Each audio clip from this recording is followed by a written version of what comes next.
గౌతమ్ గారు నమస్తే సార్. నమస్తే అండి. సార్, ఇవాళ బాగా హల్చల్ చేస్తున్న న్యూస్ ఏంటంటే కడప ఎంపీగా షర్మిల పోటీ చేస్తుందని.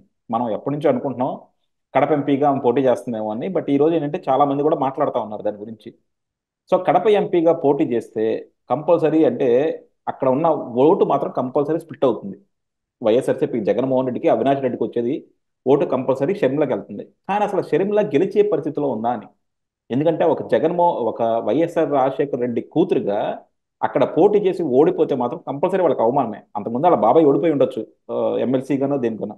కానీ ఇప్పుడు ఎమ్మెల్యేగా ఎంపీగా మాత్రం ఈమె ఓడిపోతే మాత్రం కంపల్సరీ ఇంక అవమానం. మరి జగన్మోహన్ రెడ్డి వాళ్ళ తండ్రిని వాళ్ళ చెల్లిని అవమానపరుస్తాడా, లేకపోతే లేదు అని చెప్పి వాళ్ళ కజిన్ గెలిపించుకుంటాడా? అసలు రేపొద్దున పిల్లి పిల్లి కొట్టుకుంటే తెలుగుదేశం గెలుస్తుందా? ఎలా ఉండబోతుంది సార్ ఈ కడప ఎంపీ రేపొద్దున పోటీ? నా లెక్క ప్రకారం అయితేనండి, ఆంధ్రప్రదేశ్ రాష్ట్రంలో కాంగ్రెస్ పార్టీ ఏం ప్రభావం చూపించలేదు అని నాకు అనుకున్న గ్రౌండ్ రిపోర్ట్. ఉమ్, షర్మిల కూడా అదే కాంగ్రెస్ పార్టీ దీంతోటే వస్తుంది బయటికి. కానీ ఉమ్, ఏదో ఆవిడ జాయిన్ అయిన కొత్తల్లో అగ్రెసివ్ గా 4-5 మీటింగులు పెట్టేసేసి అద్భుతంగా మాట్లాడేసి దా మరి ఏబిఎన్ రాధాకృష్ణ కూడా ఆవిడకి మంచి పుషప్ ఇస్తాడు కదా. ఎందుకంటే ఉమ్. ఎవరికి తెలుస్తాయో, కనీసం జగన్మోహన్ రెడ్డి కన్నా తెలుస్తాయో లేదో చెల్లెలు ఇంట్లో విషయాలు రాధాకృష్ణ గారికి మాత్రం వెంటనే తెలిసిపోతాయి. అవి కూడా పక్కా ప్రూఫ్స్ తోటి. ఆయన మాత్రం ఇట్టే పట్టేస్తాడు షర్మిల విషయంలో అయితే. ఎందుకంటే వెనక నుంచి పుషప్ కోసం ఈయనతోటి వాళ్ళు ఎప్పుడు టచ్ లోనే ఉంటారు కాబోలు. అందుకని ఈయనకు బాగా తెలుస్తాయి కదా. బాగా వీళ్ళు కూడా పుషప్ ఇచ్చారు ఆవిడకి. కానీ కాంగ్రెస్ పార్టీ ఇంకా జవసత్వాలు ఏం పట్టుకోలేదు. ఏదో కొంత వైఎస్ఆర్ కాంగ్రెస్ పార్టీ మీద ఉండే కొంత ప్రభావం ఇప్పుడు అటు చేరి ఇటు చేరి కాంగ్రెస్ పార్టీకి వచ్చిద్దేమో. ఒక 50 మందికి సిట్టింగులకే టికెట్లు ఎగ్గొట్టేశాడు కదా. వాళ్ళందరూ కాంగ్రెస్ పార్టీలోకి వెళ్తారేమో, లేకపోతే కాంగ్రెస్ బలపడుతుందేమో. లేదు, జగన్మోహన్ రెడ్డి అంటే ఇష్టం లేని వాళ్ళు, తెలుగుదేశానికి ఓటు వేయతలుచుకోని వాళ్ళు, లేదు అక్కడ జనసేన క్యాండిడేట్ ఉంటే ఆ, ఓటు ట్రాన్స్ఫర్ లో ఏదైనా ఇబ్బందులు వచ్చినప్పుడు కాంగ్రెస్ పార్టీకి పడతాయేమో. లేదు, రేవంత్ రెడ్డి ఆల్రెడీ కాంగ్రెస్ పార్టీ తరఫున వచ్చి ఇక్కడ వైజాగ్ లో సభ పెట్టాడు కాబట్టి ఇక్కడ ఏమన్నా ప్రభావం చూపించగలుగుతాడేమో. ఇన్ని అనుమానాలు వస్తున్నప్పటికీ కూడా కాంగ్రెస్ పార్టీ ఇసుమంతైనా కూడా వాళ్ళు ప్రభావం చూపించగలుగుతారు అనే ఉద్దేశం నాకైతే ఏ క్వశ్చన్ లేదు. నాకు అందుతున్న రిపోర్టు ఈ గ్రౌండ్ లెవెల్లో మనకి కాంగ్రెస్ పట్ల ప్రజల్లో ఉన్న అవగాహన ఎలా ఉంది అనేది నేను కనుక్కున్న దాని ప్రకారంగా నాకు తెలుస్తోంది. ఇక కడప ఎంపీ సీటుకు వస్తే అది వైఎస్ షర్మిల పోటీ చేసినా, వైఎస్ సునీత పోటీ చేసినా, లేదు వైఎస్ వివేకానంద రెడ్డి భార్య సౌభాగ్యమ్మ పోటీ చేసిన కాడ అక్కడ జగన్మోహన్ రెడ్డి ప్రభావమే ఉంటుంది. వీళ్ళందరూ ఖచ్చితంగా ఓడిపోయి తీరుతారు, అన్లెస్ తెలుగుదేశం పార్టీ విరమించుకొని. ఎందుకంటే కడపలో మొన్న అవినాష్ రెడ్డి 2.5 లక్షల మెజార్టీతో గెలిచాడు. అంటే ఆల్మోస్ట్ ఆల్ ఈ తెలుగుదేశం పార్టీకి కూడా కొంత ఓట్ బ్యాంక్ ఉంది, గట్టిగానే ఉంది. ఏది కాంగ్రెస్ పార్టీ ఓటు బ్యాంక్ అంతా జగన్మోహన్ రెడ్డి లాక్కుపోయాడు. ఇప్పుడు కాంగ్రెస్ పార్టీకి అక్కడ ఓటు బ్యాంక్ అనేది ఏమీ లేదు. తెలుగుదేశం పార్టీ సపోర్ట్ చేస్తే వీళ్ళకి సగం ఓట్లు వచ్చే అవకాశం ఉంది. అది దాంతో పాటుగా ఇప్పుడు అవినాష్ రెడ్డి మీద కోపంతో గాని, లేకపోతే వివేకానంద రెడ్డి మీద అభిమానంతో గాని ఎవరన్నా ఒకళ్ళు వచ్చి ఇప్పుడు మళ్ళీ షర్మిలకు ఓటేయాలి. అలాంటి పరిస్థితి కడపలో లేదు. అది మాత్రం పక్కాగా కన్ఫామ్ గా తెలుస్తా ఉంది. వేస్తే జగన్మోహన్ రెడ్డికి, లేకపోతే తెలుగుదేశానికి. అంటే వైఎస్ఆర్ కాంగ్రెస్ పార్టీ ఆ తెలుగుదేశం. ఎందుకంటే మన ఆంధ్రప్రదేశ్ రాష్ట్రంలోనే కాదు, భారతదేశంలోనే ఓటర్ ఆలోచించే విధానాన్ని, ఆ నాడిని పట్టుకోగలిగితే గ్యారంటీగా మనం ఒకంత ప్రభావం చూపించగలుగుతాం. ఆ నాడి ఏంటి? ఎవరికి వాళ్ళకి సపరేట్ గా ఫాలోవర్స్ ఉంటారు. అందుకనే తెలుగుదేశం పార్టీకి 23 సీట్లు వచ్చినా కూడా 39% ఓట్లు వచ్చినాయి. కొన్ని న్యూట్రల్ ఓట్లను బట్టి జగన్మోహన్ రెడ్డి అధికారంలోకి వచ్చాడు. ఇప్పుడు ఆ న్యూట్రల్ పర్సన్స్ ఉంటారు చూడండి, ఎవరు గెలవబోతూ ఉన్నారు, ఎవరు గెలుస్తారు, ఎవరు గెలిచే అవకాశం ఉంది, లేదు ఇక్కడ మనం ఎవరిని గెలిపించదలుచుకున్నాం, వీటికి ఈ దీంట్లో బేస్ అయి మాత్రమే ఖచ్చితంగా ఓటు చేస్తారు. అంటే స్టేక్ లో ఉన్న పార్టీలు ఇప్పుడు ఆంధ్రప్రదేశ్ రాష్ట్రంలో ఉంది వైఎస్ఆర్ కాంగ్రెస్ పార్టీ, తెలుగుదేశం పార్టీ. ఈ రెండు తప్ప వేరే ఏది స్టేక్ లో లేవు. బీజేపీ అయినా జనసేన అయినా తెలుగుదేశం కిందే లెక్క. స్టేట్ లో ఉన్న పార్టీ వీళ్ళు రెండే. ఈ రెండిట్లో ఎవరు క్యాండిడేట్ ఉంటే వాళ్ళకే ఓట్లు వస్తాయి. ఇప్పుడు తెలుగుదేశం పార్టీ క్యాండిడేట్ ని నిలబెట్టకుండా షర్మిల నిలబడుతుందని సపోర్ట్ చేస్తే తెలుగుదేశం ఓట్లు ఆమెకు పడతాయేమో కానీ వైఎస్ఆర్ కాంగ్రెస్ పార్టీ నుంచి చీలిన ఓట్లు కానీ న్యూట్రల్ ఓట్లు కానీ ఆవిడకి పడే అవకాశం లేదు. ఖచ్చితంగా షర్మిల కడపలో నుంచున్నా కూడా ఓడిపోవటం ఖాయం, ఎవరినైనా సరే. అదే ఇప్పుడు షర్మిల వచ్చి తెలుగుదేశం పార్టీలో చేరి ఆ నుంచుంది అనుకోండి, ఏదన్నా చిన్న ప్రభావం చూపించే అవకాశం ఉంది. ఎందుకంటే ఈ పార్టీలు వేరు, గెలుపు గెలుపు గుర్రాలు ఇవన్నీ. గుడ్డి గుర్రం మీద ఎవరు డబ్బులు పెట్టరు కదండి రేస్కి వెళ్ళి. అలాగనే గెలిచే వాటి మీదనే ఎక్కువగా పెట్టే అవకాశం ఉంటుంది. ఒక్కోసారి ఏంటంటే ఫ్లూక్స్ స్టార్స్ తిరుగుతాయి అంటారు. ఆ స్టార్స్ తిరిగినప్పుడు గుడ్డి గుర్రం కూడా కొట్టేస్తుంది. అలాంటిది ఏదైనా ఒక మిరాకిల్ జరగాలన్నమాట. కేఏ పాల్ లాగా చెప్పాలంటే ఒక మిరాకిల్ చేసి ఏదన్నా జరిగితేనే షర్మిల అక్కడ గెలిచేది, ఆవిడ కాంగ్రెస్ పార్టీ తరఫున పోటీ చేస్తే. లేదంటే ఇటు అవినాష్ రెడ్డి, అటు లేకపోతే తెలుగుదేశం తరఫున ఎవరైనా ఉంచుంటే వాళ్ళు మాత్రమే గెలిచే అవకాశాలు ఉన్నాయి. నాకు తెలిసి ఖచ్చితంగా ఆ సీట్ ని వైఎస్ఆర్ కాంగ్రెస్ పార్టీయే కొడుతుంది, కడప ఎంపీ సీటు. అందులో ఏమాత్రం సంకోచం లేదు. కాకపోతే ఇక్కడ నిజంగా ఆమె కనుక పోటీ చేస్తే కంపల్సరీ అపోజిషన్ కూడా అక్కడ స్ప్లిట్ అయ్యి జగన్మోహన్ రెడ్డికి ఇంకెక్కువ ప్లస్ అవుతున్నాం. ఎందుకంటే యాక్చువల్ ఇప్పుడు గా శర్మ అపోజిషన్ స్ప్లిట్ అవుదండి. అంటే స్ప్లిట్ అయ్యేంత ప్రభావం లేదు అక్కడ. నేను చెప్తాను. ఆ అ- అంటే ఇప్పుడు తెలుగుదేశం పార్టీలో జగన్మోహన్ రెడ్డి ఇష్టం లేని వాళ్ళు, వైఎస్ వివేకానంద రెడ్డిని చంపింది జగన్మోహన్ రెడ్డిని అని కొంతమంది నమ్మిన వాళ్ళు, అంటే అంతకుముందు వైఎస్ఆర్సీపీతో ఉన్న వాళ్ళు కంపల్సరీ వేరే పార్టీకి వేస్తారు. సో ఆమె లేకపోతే వాళ్ళు తెలుగుదేశానికి వేస్తారేమో, ఆమె ఉంటే మళ్ళీ అదంతా వెళ్ళి కాంగ్రెస్ పడుతుందేమో అని. అట్లా ఏం లేదండి. కాంగ్రెస్ పార్టీకి పడే అవకాశం చాలా తక్కువగా ఉంది అట. ఉహు. ఐదర్ ఒకటి జగన్మోహన్ రెడ్డి పరగా ఉన్న ఓటర్సా, లేదు వ్యతిరేకంగా ఉన్న ఓటర్సా, వీళ్ళిద్దరు మాత్రమే ఉంటారు. దాంతో పాటు ఏంటంటే జగన్మోహన్ రెడ్డికి వ్యతిరేకంగా ఉన్నారనుకోండి, they are in Telugu Desam party. Already అది జరుగుతూనే ఉంది. ఇప్పుడు ఈయన సాధించిన ఈ 2.5 లక్షల మెజారిటీ పోయిన 2019 ఎన్నికల్లో ఏదైతే ఉందో అది ఇలా తగ్గే అవకాశం ఉంది, అలా తగ్గే అవకాశం ఉంది అని చెప్తున్నారు. కానీ దాన్ని క్యాప్చర్ చేసుకోగలగటానికి పార్టీలు కూడా ముఖ్యం అవుతాయి. అందున కాంగ్రెస్ పార్టీ జవసత్వాలు లేని పార్టీ, ఒక్క సీట్ అంటే ఒక్క సీటు కూడా గెలవలేని పార్టీ. దాన్ని నమ్మి ఒక్కళ్ళు కూడా ఓటేయరు.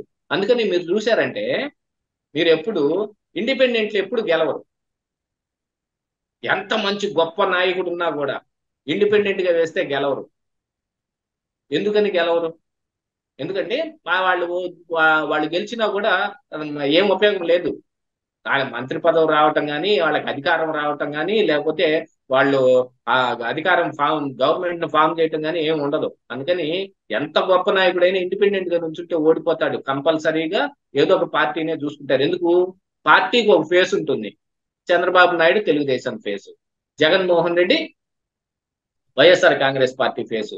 ఇప్పుడు షర్మిల కాంగ్రెస్ పార్టీ ఫేస్ అంటే పార్టీకి ఏం లేదు కదా ఇక్కడ. ఉహు. పార్టీ మైనస్ లో ఉంది. మనం చెప్పుకోకూడదు కానీ నోటా కంటే తక్కువ వచ్చిన ఓట్లు బీజేపీ బీజేపీ అని చెప్పుకుంటా యువతల కాంగ్రెస్ పార్టీ కూడా. బీజేపీకి 0.85% ఉంటే వీళ్ళకి 0.95% ఉంది ఓట్లు. అలాగా ఏం లేదు ఇక్కడ. ఇప్పుడు యాక్చువల్ గా ఐసోలేషన్ అయిపోయినాయి. ఎవరి వాళ్ళు సైడ్ చేసేసుకుంటారు. న్యూట్రల్ ఓట్లు ఏదైతే ఉన్నాయో అది 10-15% మించే అవకాశం లేదు. ఆ 10-15% కూడా షర్మిలకి పడితే అక్కడ జరిగేది ఏంటి? ఒక 50,000 ఓట్లు ఆవిడకి రావటం తప్ప వేరేం ఉండదు. అంతకు మించిన వేరే అవకాశమే లేదనమాట. ఈవెన్ తెలుగుదేశం పార్టీ ఆవిడని సపోర్ట్ చేసి ఆవిడకి ఓటుని ట్రాన్స్ఫర్ చేస్తే ఆవిడ చావు తప్పి ఉన్న కన్ను లొట్టపోయినట్టు గెలిచే అవకాశం ఉంది తప్ప అది జరిగినా కూడా తెలుగుదేశం పార్టీ అక్కడ వాళ్ళకి సపోర్ట్ చేసినా కూడా కాంగ్రెస్ పార్టీ తరఫున ఆవిడ గెలిచేది మాత్రం కష్టం. అదే ఆవిడ కాంగ్రెస్ పార్టీలో కాకుండా తెలుగుదేశం పార్టీలో ఉందంటే గెలుపు అవకాశాలు గట్టిగా ఉంటాయి. అది పార్టీకి ఆవిడ బలం అవుతుందా, ఆవిడ పార్టీకి బలం అవుతుందా, లేదా ఒకళ్ళకొకళ్ళు బలం అవుతారా అనే దాంట్లో కొంత సందిగ్ధం రావచ్చు. కానీ మొత్తానికి బెనిఫిట్ జరిగే అవకాశం ఉంది. కాంగ్రెస్ పార్టీ మాత్రం కొంచెం కూడా బలం లేని పార్టీ. ఆల్మోస్ట్ ఆల్ వాళ్ళు నిల్చోబెట్టే 175 ఎమ్మెల్యే సీట్లు కానీ, 25 ఎంపీ సీట్లు కానీ మొత్తం డమ్మీయే. ఒక్కటంటే ఒక్కటి కూడా గెలిచే అవకాశం లేదు. ఈవెన్ రేవంత్ రెడ్డి వచ్చి ఆంధ్ర రాష్ట్రం మొత్తం తిరిగినా కూడా కాంగ్రెస్ పార్టీకి ఓటేసేవాడు లేడు ఇప్పుడు. యా, చూద్దాం సార్. అంటే కంపల్సరీ ఏంటంటే కాంగ్రెస్ పార్టీకి ఎంతో కొంత అయితే ఓటు పర్సంటేజ్ ఈసారి వస్తుంది అనుకుంటున్నాం. ప్రతి చోట రాకపోయినా సరే కొన్ని కొన్ని కాన్స్టిట్యున్సీలో మాత్రం కొంచెం సిగ్నిఫికెంట్ పర్సంటేజే వస్తుందేమో అని చూద్దాం. అంటే కనీసం బీజేపీ కన్నా ఎక్కువ వస్తుందేమో అని, అంటే బీజేపీ ఒంటరిగా పోటీ చేసి ఉంటే దానికన్నా ఎక్కువ వస్తుందేమో అని అనిపిస్తా ఉంది. బట్ అంటే మీరు అన్నట్టు పోయినసారి వచ్చినాయి బీజేపీ కంటే వాళ్ళకి 0.85, వీళ్ళకి 0.95. అదే బీజేపీ కన్నా మళ్ళీ ఎక్కువే వస్తాయి. కాకపోతే ఏంటంటే ఇక్కడ కడపలో మరి మీరు అన్నట్టు అది అక్కడ వాళ్ళు కనుక ఊహించినట్టుగా 10%, 15% ఓట్ అయితే ఈ రోజు కాంగ్రెస్ పార్టీ గెయిన్ చేసే అవకాశమే లేదు. యా, అది టూ మచ్ ఎక్స్పెక్టేషన్ అండి. అది ఎందుకంటే పవన్ కళ్యాణ్కి పోయినసారి ఒంటరిగా పోటీ చేసుకుంటే అంత రాలేదు, వీళ్ళకి ఎక్కడికే వస్తుంది ఇప్పుడు. అందులోనూ సరైన నాయకత్వం లేదు. కాకపోతే ఏంటంటే లాస్ట్ లో షర్మిల గారు వచ్చి ఏదో కొంచెం హడావుడి చేస్తున్నారు కానీ కానీ కంప్లీట్ గా బిల్డ్ అయితే చేసుకోలేదు కదా పార్టీని. కాకపోతే ఏంటంటే ఈ రోజు షర్మిల గారు తెచ్చుకునే ఎంతైనా ఓటు. మొత్తానికి ఉత్తిస్తర మంచినీళ్ళ పార్టీయే. ఉమ్, కాకపోతే ఏంటంటే షర్మిల గారు నిజంగా రాజకీయాల్లో నిలబడాలనుకుంటే, కాంగ్రెస్ వాళ్ళు నిలబెట్టుకోవాలనుకుంటే మాత్రం ఇప్పుడు తెచ్చుకున్న ఎంత కొంత ఓటు పర్సంటేజ్ కనుక గట్టిగా తెచ్చుకోగలిగితే వాళ్ళు రేపు పొద్దున ఫర్దర్ గా, రేపు పొద్దున ఇప్పుడు కనుక మనం చూస్తున్నాం కదా టీఆర్ఎస్ ఓడిపోగానే టీఆర్ఎస్ పార్టీలో అందరూ బయటకు ఎలా పోతున్నారు. రేపు పొద్దున జగన్మోహన్ రెడ్డి ఓడిపోగానే అందులో భరించలేని వాళ్ళు బయటకు రావడానికి ఒకవేళ తెలుగుదేశం కనుక లేకపోతే వాళ్ళకి ఇంకో ఛాన్స్ ఉంటుంది అనమాట. సో డెఫినెట్ గా ఏదైనా ఆల్టర్నేటివ్ గా ఫ్యూచర్ లో. కాదు, ఇక్కడ ఇంకో మరొక అంశం ఉంది. ఎవరైనా అధికారం ఉన్న దాంట్లోకి ట్రాన్స్ఫర్ అవుతాడు, లేదు ఉన్న చోటనే ఉంటాడు. ఉంటాడు. కాకపోతే ఉన్నది ఏంటంటే పాయ ఉన్నది పాయ రెండో దాంట్లో వాడు అలా పోయినోడు ఎవడన్నా ఉన్నాడంటే అది వాడు విచిత్ర వస్తుడు అన్నమాట. ఏది ఇప్పుడు మన కొంత మేధావులు ఉంటారు చూడండి. ఎవరు? జేడి లక్ష్మీనారాయణ, జయప్రకాష్ నారాయణ, వీళ్ళు ఉంటారు చూడండి. ఇలాంటి మేధావులు అన్నమాట. వీళ్ళందరూ ఉన్నది పాయ ఉంచుకున్నది భయ అనే చేసుకునే రకాలు వీళ్ళందరూ. అలాంటి వాళ్ళైతే ఇప్పుడు ఐదర్ అధికారం కోసం ఎంత దేనికైనా నాలకి మడతేసైనా సరే ప- విమర్శించిన పార్టీలోకి పోయి అందులో చేరే వాళ్ళు కొంతమంది ఉంటారు అధికారం కోసం. లేదు, ఈ అధికారం మళ్ళీ ఇప్పుడు ఇప్పుడు కాకపోతే అందులో పోయే ఉద్దేశం లేకపోతే నెక్స్ట్ తరం కైనా మనకు వస్తుంది కదా అని ఆగే వాళ్ళు ఇక్కడ ఉంటారు. ఎయిదర్ దిస్ ఆర్ దట్టే ఉంటది తప్ప ఈ మధ్యలో కాంగ్రెస్ పార్టీలోకి వెళ్ళి చూద్దాం అని అంటే వాడు అసలు రాజకీయ నాయకుడే కాదు, వాడికి రాజకీయాలు వచ్చినట్టేం కాదు. యా, అంటే ఇప్పుడు దాన్ని మనం అవన్నీ ఇంకా ఓనమాలు కూడా సరిగా చెప్పిన రాజకీయం అంటారు దాన్ని. మన అలాగా నందికొట్కూరు. జనసేనలో ఓడిపోగానే ఇంకో దానికి, ఇంకో దాంట్లో పోగానే ఇంకో దాంట్లోకి పోయేవాడు ఉంటే వాడి జీవితంలో వాడి ఎమ్మెల్యే కూడా అవలేడు. అలాంటివి చాలా ఉన్నాయి. చాలా నంది ఎగ్జాంపుల్స్ చాలా ఉన్నాయి చెప్పుకోవడానికి. అందుకనే నందికొట్కూరు ఎమ్మెల్యే ఉంటే అందులో ఉంటారు, లేకపోతే అధికారంలో ఉన్న దాంట్లోకి వెళ్తారు. అంటే Nandikotkur MLA already YSRCP party వదిలేసి షర్మిల పార్టీలో చేరుతున్నారు. సో ఇలాంటి వలసలు ఏమైనా కొన్ని ఉంటాయేమో తర్వాత కూడా అని. ఎందుకంటే ఇప్పుడు అదే చెబుతున్నా కదండి. ఇప్పుడు 100 గొర్రెలు ఉన్నాయంటే 100 గొర్రెలు ఒకటే లైన్ లో ఏమి వెళ్ళవు. ఉమ్, ఒకటొకటి పక్కన ఏదో మేత కనపడంగానే కొంచెం అటు పక్కకు పోతుంది. అందుకనే వాటిని మాలి చేసి వాటిని తోలుకొని అందరికి వెళ్ళాల్సిన పని పడుతుంది కదా. అలాగా ఒకటి అర గొర్రె అట్ట తప్పి పోతా ఉంటది. అందుకనే కదా నేను ఎగ్జాంపుల్ కూడా చెప్పింది అదే జేడి లక్ష్మీనారాయణను, లేకపోతే ఈ జయప్రకాష్ నారాయణ లాంటి వాళ్ళను. అంటే మా చెప్పండి. జయప్రకాష్ నారాయణ అంటే వేరు. అది ఆయన సొంతగా పార్టీ పెట్టుకుని అదొక రకం. అంటే ఆ రకం గొర్రెలు కూడా ఉంటాయి. అదే అంటే మా అన్ని చెప్పండి. అన్ని ఎర్ర గొర్రెలు, అన్ని తెల్ల గొర్రెలు ఉండవు కదా. అన్ని కొన్ని మచ్చల గొర్రెలు కూడా కొన్ని ఉంటాయి. అంటే మా గొర్రెల కాపరి అనిల్ శాస్త్రి గారు ఉన్నారు కదా అక్కడ, సో ఆయన మీద కొద్దిగా నమ్మకం అనమాట. సో ఆ, సో యా, చూద్దాం సార్. డెఫినెట్గా ఏంటంటే రేపు పొద్దున మరి మనకి కడపలో కనుక ఆమె పోటీ చేసి లేకపోతే తెలుగుదేశం కూడా పోటీ చేస్తే కంపల్సరీ అక్కడ మనం అనుకున్నట్టు వైఎస్ఆర్సీపీ గెలుస్తుంది. సో మరి అక్కడ వైఎస్ఆర్సీపీ గెలిపిస్తారో లేకపోతే వీళ్ళిద్దరు ఏమైనా అండర్స్టాండింగ్ వస్తారో ఏం చేస్తారో చూద్దాం.